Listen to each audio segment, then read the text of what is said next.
I'm here with Vernor. You're here? I'm Chop Liver. You know, you did that with Charlie. I was about to say I'm here with Chop Liver. That's very good. Say that we're here. You're right. I'm here with my brother Ann. No, you did that with Charlie. Well, why don't you point it out and then say cut, and then I could have done it that. Because I'm just kind of exhausted, and I'm up for like 15. I'm exhausted as you are.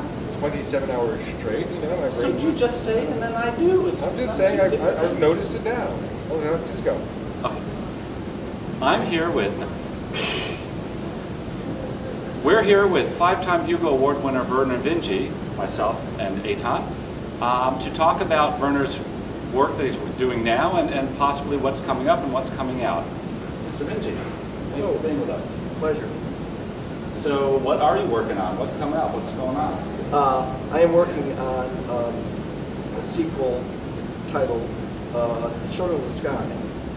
That is a sequel to A Fire Upon the Deep. And it's a sequel in the usual sense. That is, it takes place about 5 or 10 years after the end of A Fire Upon the Deep, and it takes place on the world of the times, and it has most of the same characters, just a few years older. So this would be what number in the series? This would be number 3? Of novels about the zones of thought, that universe, it would be the third novel. There is a novel that I wrote about 70,000 words on. It got bogged down in, that it's in this future. And there also is a published novelette in this future. And when is this book coming out? Hopefully sometime next year. Got it. So it has yet to be delivered, but that's true. Got it. Understood. Can you tell us a side question? I found your Hugo Award-winning Rainbow's Edge. Rainbow's End. Sorry. Cut. We'll put that back. I found your Hugo Award-winning Rainbow's End.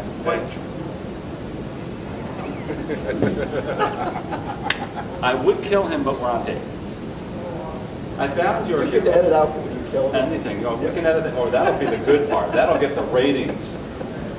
I found your Hugo. I'm gonna slap you. I found your Hugo Award-winning Rainbow's End quite fascinating, and I was wondering, was it mainly imaginative that you simply extrapolated from what you saw today, or where did you get some of those ideas about sort of the layering onto the iris of these virtual worlds with reality? Beautifully woven. I have friends who actually make some of that sort of gear, and have been talking about it for years, and have enormous lists of consequences. And I have my own opinions about how certain things are going. And I took all of that and just spun out what seemed to be a very plausible and fairly conservative view of the future. And that part of it actually should have been very easy, and was relatively easy, except for the fact that, as with any near future science fiction, you're being trumped and outmaneuvered by the pace of real events. I write quite slowly, and it was, in my case, an especially serious problem because I was getting trumped by future events before I'd even finished the manuscript. You know, I'm revising the manuscript as I'm writing it as the future insinuates itself under my feet. Right, Eitan and I barely managed to clip out before it went to final to galleys. We had President Winfrey as the first black president, and you know, nobody saw President Obama coming, so we quickly had to edit that out. But yes, that is the danger of the near future. Eitan, did you have any questions for Mr. Vinge? Yeah, it's the concept of... You've got to speak louder because you've got a name. Yes, it's the concept of wearable computers and overlay. It's just an interesting thing. Do you think that people would be truly able to function where they're observing nothing but a Victorian England reality around them, or a anime reality around them, or a ancient Greece reality around them? Do you think society would really be able to function, or we had something basically called virtual reality index, where when it got a little bit too real, things started to fall apart? And I thought you were getting close to that line where people could live in a fantasy world, and that could just be tough. The use of the technology in the story was such that only extremists would be doing what you're talking about. We always have extremists the people who want to have total overlays on everything. Now, they would still agree with you on where the surface of the wall was, but whether the wall was plaster or stone or whatever, that would be a difference. There are lots of uses for overlays that are really only partial. For instance, the people who do building maintenance could probably see into the walls and see the plumbing, whereas you would not be interested, presumably, in that. So those sorts of partial overlays are just a way of doing one's job better by seeing those parts of reality that are important to your particular goals.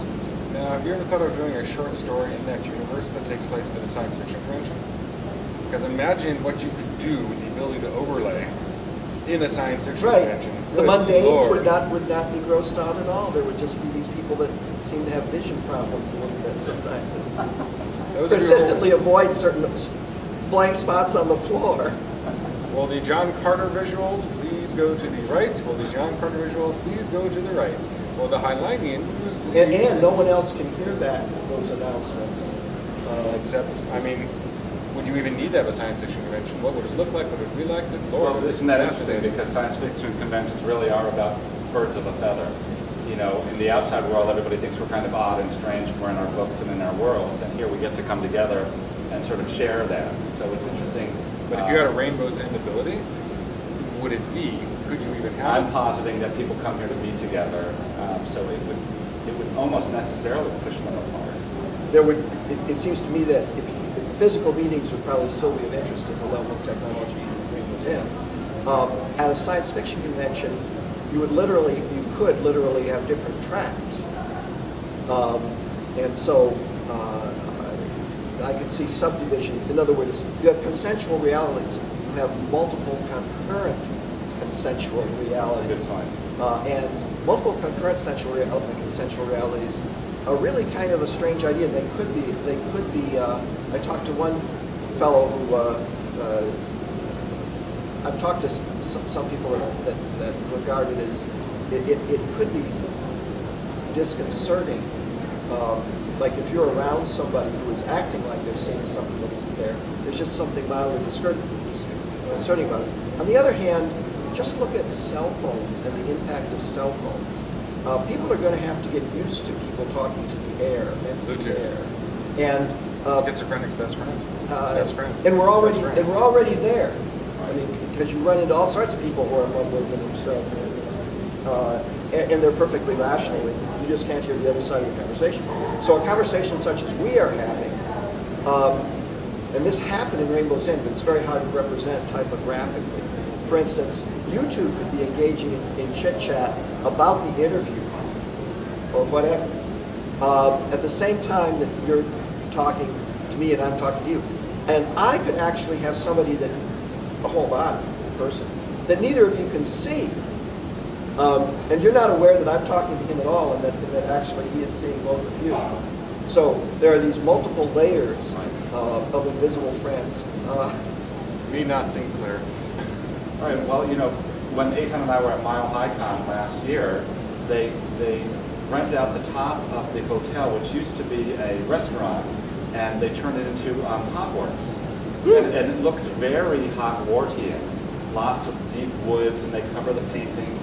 And so, you know, to a certain extent, you can see that people would choose during this convention to live in certain realities for maybe certain periods of time. Not only during the convention.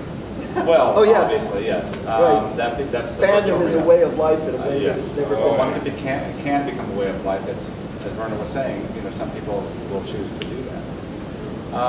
Okay, thank you very much, thank you. Vernor, for being with us on neverendingpanel.com. We really appreciate you taking the time out. Much appreciated. Thanks.